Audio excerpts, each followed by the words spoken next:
ತುಂಬ ಟೇಸ್ಟಿಯಾದ ಗೋಧಿ ಹಿಟ್ಟಿನಿಂದ ಮಾಡಿದ ಬಿಸ್ಕಿಟ್ ನೋಡಿ.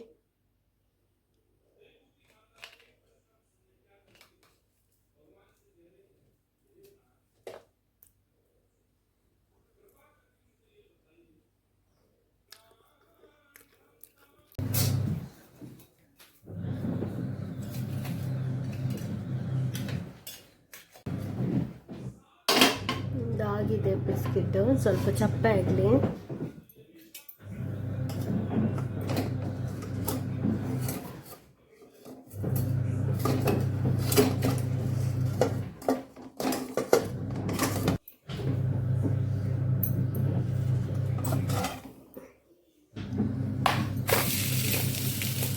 ತುಂಬಾ ಬಿಸಿ ಉಂಟು. ಟೇಸ್ಟಿಯಾದ ಬಿಸ್ಕಿಟ್ ರೆಡಿಯಾಗಿದೆ ನೋಡಿ. ಕೆಲವೇ ಇಂಗ್ರೀಡಿಯೆಂಟ್ ಮಾಡಿದಂತೆ. ಕಲರ್ ಮೇಲ್ಗಡೆ ಇದು ನಟ್ಸ್ ಥರ ಕಾಣ್ತದೆ, ಅಲ್ಲ ಇದು ನಟ್ಸ್ ಅಲ್ಲ, ಕಾಯಿ ತುರಿ ಹಾಕಿ ಮಾಡಿದ್ದು. ಸಿಂಪಲ್ ಆಗಿ ಮಾಡ್ಬೋದು, ಟ್ರೈ ಮಾಡಿ ಫ್ರೆಂಡ್ಸ್. ಸ್ನೇಹಿತರೆ, welcome to my YouTube channel. ಗೋಧಿ ಬಿಸ್ಕಿಟ್ ಮಾಡಲಿಕ್ಕೆ ನಾನಿಲ್ಲಿ ಒಂದು ಕಡೆ ತೆಂಗಿನಕಾಯಿ ತೆಗೆದಿದ್ದೇನೆ. ಇದನ್ನು ತುರ್ಕೊಳ್ಬೇಕು. ಅದರಲ್ಲಿ ಕಪ್ಪಿದ್ದೆಲ್ಲ ಹಾಕೋಕ್ಕಿಲ್ಲ, ಇದನ್ನು ತುರ್ಕೊಳ್ಳುವ. 1 ಕಪ್ ತೆಂಗಿನಕಾಯಿ ತೊಗೊಂಡಿದ್ದೇನಲ್ಲ, ಅದನ್ನು ಹೆರ್ದಿಟ್ಕೊಂಡಿದ್ದೇನೆ. ಈ ಥರ ಕಪ್ಪಿದ್ದೆಲ್ಲ ಇದ್ದರೆ ತಗೊಳ್ಳಿ ಆಯಿತಾ. ಇದನ್ನು ಕಪ್ಪಿದ್ದೆಲ್ಲ ಉಂಟಾ ನೋಡಿ, ಇಲ್ಲಿ ಇದೆಲ್ಲ ತೆಗೆದಿಟ್ಕೊಂಡು ಇದನ್ನು ನೀರು ಪಸೆ ಎಲ್ಲ ಹೋಗಬೇಕು ಅಷ್ಟು ತನಕ ಹುರ್ಕೊಳ್ಳೋದು. ನಾನಿಲ್ಲಿ ಒಂದು ಮಿಕ್ಸಿ ಜಾರಿಗೆ 1 ಸಣ್ಣ ಕಪ್ಪು ಸಕ್ಕರೆ ತಗೊಂಡಿದ್ದೇನೆ. ಸಕ್ಕರೆ ಒಂದು ಅರ್ಧ ಕಪ್ಪು, ಮತ್ತು ಲವಂಗ ತಗೊಂಡಿದ್ದೇನೆ ಸ್ವಲ್ಪ. ಇದು ಚೆಂದ ಪುಡಿಯಾಗಿದೆ. ಇದನ್ನು ಒಂದು ಬೌಲಿಗೆ ಹಾಕ್ಕೊಳ್ಳುವ. ಇದನ್ನು ಒಂದು ಬೌಲಿಗೆ ಹಾಕ್ಕೊಂಡಿದ್ದೇನೆ.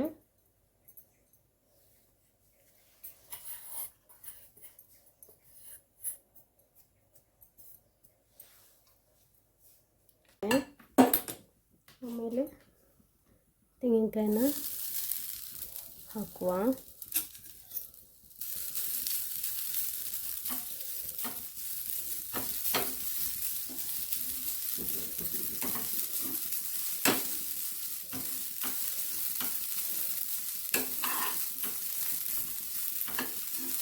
ಸ್ವಲ್ಪ ಕಲರ್ ಬ್ರೌನ್ ಕೆಂಪು ಕಲರ್ ಬರೋ ತನಕ ಹುರಿಬೇಕು. ಮತ್ತು ನೀರೆಲ್ಲ ಒಣಗಬೇಕು, ನೀರೆಲ್ಲ ಹೋಗಬೇಕು, ಅದರ ನೀರು ಪಸೆ.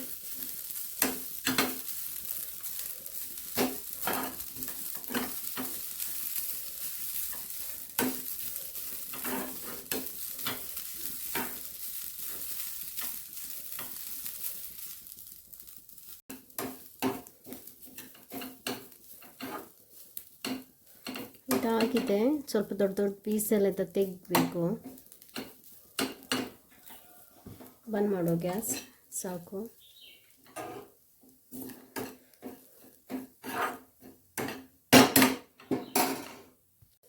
ನಾನಿಲ್ಲಿ ಗ್ಯಾಸ್ ಮೇಲೆ ಒಂದು ಪಾತ್ರೆ ಇಟ್ಕೊಂಡಿದ್ದೇನೆ. ಸಿಮ್ಮಲ್ಲಿಟ್ಟು ಅದರ ಮೇಲೆ ಸ್ವಲ್ಪ ಉಪ್ಪು ಹಾಕಿದ್ದೇನೆ. ಮತ್ತು ಅದರ ಮೇಲೆ ಇಟ್ಟು ಮುಚ್ಚಿಡುವ, ಬಿಸಿ ಆಗಲಿ. ಸಕ್ಕರೆಗೆ ನಾನಿಲ್ಲಿ ಸ್ವಲ್ಪ ಕಾಯಿ ತುರಿ ಹಾಕ್ಕೊಳ್ತಿದ್ದೇನೆ.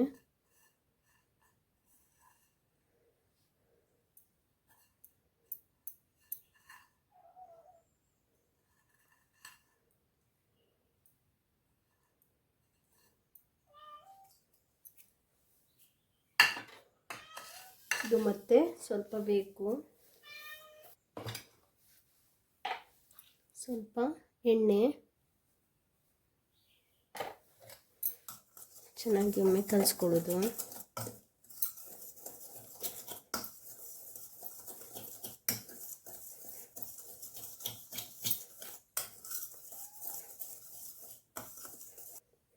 ಈಗ 1 ದೊಡ್ಡ ಕಪ್ಪು ಗೋಧಿ ಹಿಟ್ಟು,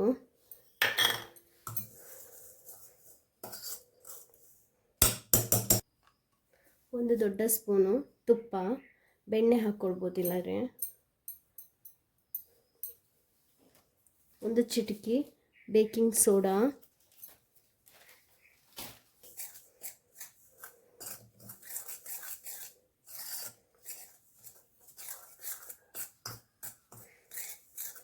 ಸ್ವಲ್ಪ ಹಾಲು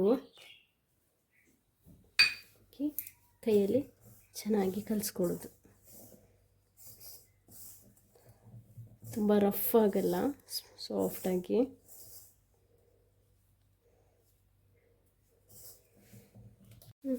ಇದಕ್ಕೆ ಸ್ವಲ್ಪ ಹಾಲು ಹಾಕ್ಕೊಂಡೆ ನಾನು, ಸ್ವಲ್ಪ ತುಪ್ಪ ಸಹ ಹಾಕ್ಕೊಂಡೆ. ತುಪ್ಪ ಕಮ್ಮಿ ಅಂತ ಅನಿಸಿತು, ಸೊ ಇಷ್ಟಾದ ಸಾಕು. ಇಲ್ಲಿ ನಾನು ಈ ಥರ ಉಂಡೆ ಮಾಡಿ ನಿಮ್ಗೆ ಯಾವ ಶೇಪ್ ಬೇಕು ಮಾಡ್ಕೊಳ್ಬೋದು. ಉಂಡೆ ಹೀಗೆ ಪ್ರೆಸ್ ಮಾಡೋದು.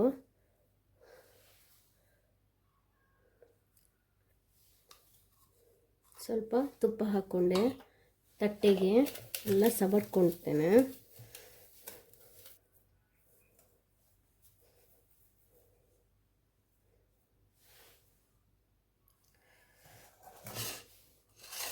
ಕಾಯಿ ತುರಿ ಉಂಟಲ್ಲ, ಇದಕ್ಕೆ ಹೀಗೆ ಹಾಕ್ಕೊಳ್ಳೋದು.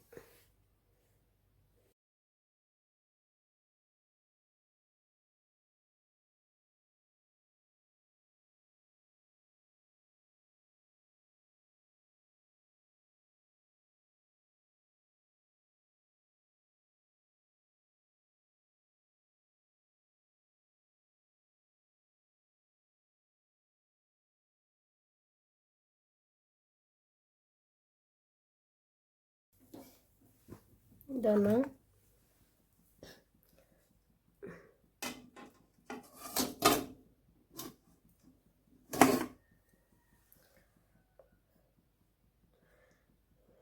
ಲೋ ಫ್ಲೇಮಲ್ಲಿ 20 ನಿಮಿಷ ಮುಚ್ಚಳ ಮುಚ್ಚು.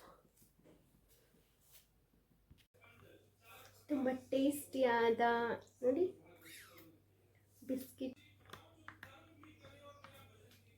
ತುಂಬ ಟೇಸ್ಟಿಯಾದ ಗೋಧಿ ಹಿಟ್ಟಿನಿಂದ ಮಾಡಿದ ಬಿಸ್ಕಿಟ್ ರೆಡಿಯಾಗಿದೆ ನೋಡಿ.